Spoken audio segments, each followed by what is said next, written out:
everyone, welcome back to Some Guys Movie Reviews. Today I'm taking a look at Gran Turismo. The Gran Turismo games are fantastic driving simulators, and so I was really interested to see how this was going to translate over to film, and you know what? They did a pretty good job.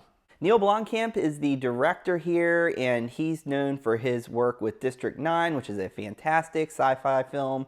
He does a really good job here, again, blending practical effects with CGI. He makes it look really real and believable, and so I really like that about this film.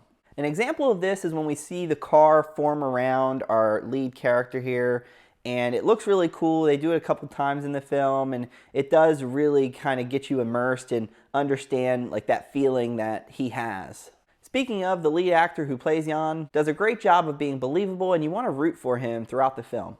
David Harbour is by far the standout in this film. He is fantastic. Anytime he's on screen, this movie is elevated to another level. This is thanks to his perfect blend of having a tough coaching mentality, but also a very relatable role model personality.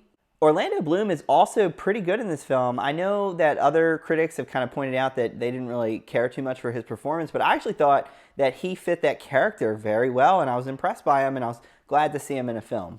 I thought it was really interesting seeing how he balanced the business side of this grand idea that he had to kind of help racing as a whole. Now on to my negatives. At times, I found it odd how Jan's family was intertwined into the plot. For example, Jan's brother is seemingly important in the beginning of the film.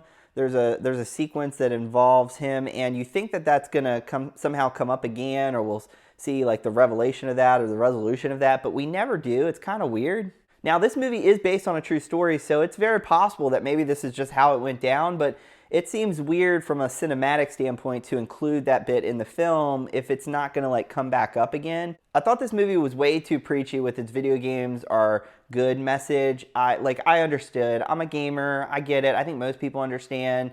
Maybe at the time that's what they're trying to show, like, oh, people really thought video games were like pointless and like ruining your mind, whatever. But for me, it was just too overdone in this film, and it bothered me. The last point I want to make is while I do really appreciate some of the racing sequences, I think they look really good on screen, I do think that it became a little stale or repetitive. There wasn't enough like variety or pacing to the way these driving sequences were presented, and so because of that, I didn't love that aspect of the film. Overall, I really enjoyed this movie though. I had a really good time. I think it is a really good movie. I do think you should check it out. I'm going to rate it a 7 out of 10. What are your thoughts? Leave them in the comments below. Remember to like, subscribe, and share. And thanks for watching. Bye-bye.